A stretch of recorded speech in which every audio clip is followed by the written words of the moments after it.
అద్వితీయుడు జీవం కలిగిన దేవాది దేవుని నామంలో మీ అందరికీ శుభాది వందనాలు.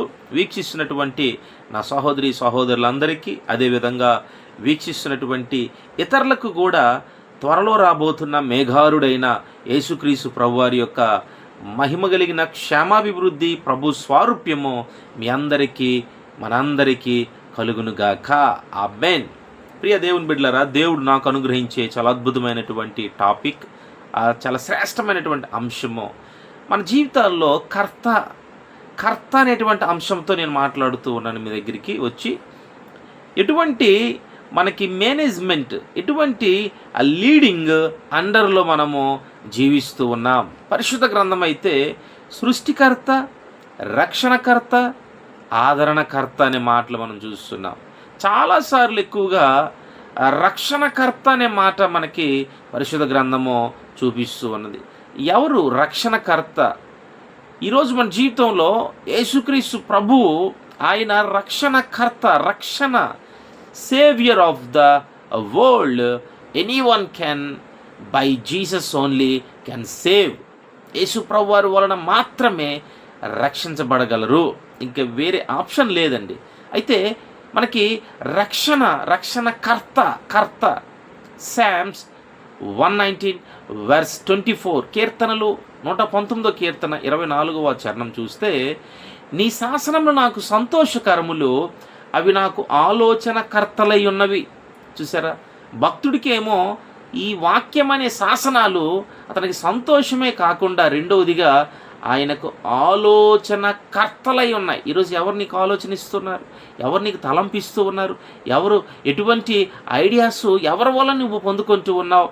అవి నీకు క్షేమం కాదు, కానీ ఈ యొక్క శాసనాలు, లేఖన భాగాల యొక్క పరిశుద్ధ గ్రంథమే నీకు సంతోషం ఇస్తుంది, నీకు కర్త అయి ఉండి నడిపిస్తుంది. తర్వాత దేవుని బిడ్డలారా, ప్రోవెర్బ్స్, సామెతలు 11వ అధ్యాయము 14వ వచనంలో కూడా, నాయకులు లేని జనులు చెడిపోవుదురు, ఆలోచనకర్తలు అనేకులుండుట. ఇక్కడేమో కర్త సింగులర్ కాదు, కానీ ఇక్కడ మనకి ఏంటంటే ప్లూరల్ కనిపిస్తూ ఉంది. కర్తలు, ఆలోచనకర్తలు అనేకులుండుట రక్షణకరము. నిజమైనటువంటి నాయకులు, ఇక్కడ నాయకులు లేని జనులు చెడిపోదురు, ఆలోచనకర్తలు అనేకులుండుట రక్షణకరము. ప్రియ దేవుని బిడ్డలారా, మనకి ఈ యొక్క multitude of counsellors, there will be safety. ఈ యొక్క మల్టిట్యూడ్ ఆఫ్ కౌన్సిలర్స్ మన జీవితంలో కావాలి. నిజానికి సమూయేలు జీవితంలో ఏలి ఒక నాయకుడిగా ఉన్నాడు, కానీ నిజానికి నిజమైనటువంటి నాయకత్వాన్ని అయితే సమూయేలుకి అందించలేకపోయాడు. మన జీవితంలో మంచి నాయకుల్ని, మంచి లీడర్స్ని కూడా మనం కలిగి ఉండాలి. అయితే ఆలోచనకర్తలు అనేకులుంట రక్షణకరము.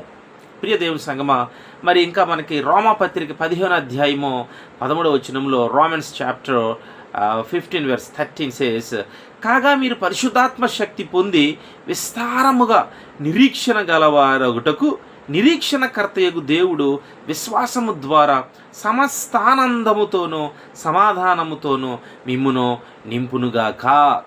మన జీవితాల్లో నిరీక్షణకర్తగా ఉంటాడు.